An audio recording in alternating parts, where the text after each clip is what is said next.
Alam niyo ba yung pipeline theory? Ngayon ko lang ilalapag sa podcast. Si pipeline theory, may dalawang tao. Si Leo at si Paolo. Dalawa kayong taga-village. Ang problema ng village nyo, wala kayong tubig. Ang tubig nasa bundok pa.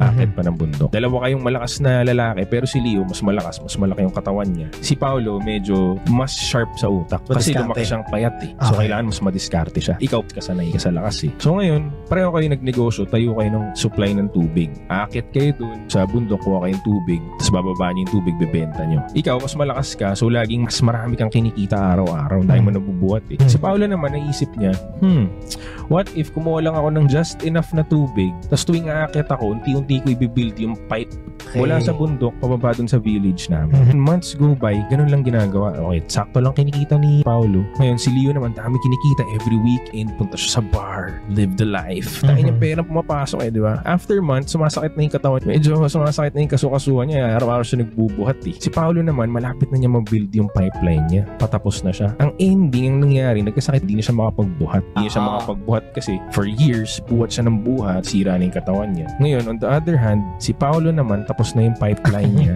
Okay pa yung katawan niya, simula na ngayon dumating yung pera niya. So, nagets niyo yung difference. Yun yung pipeline theory na sinasabi.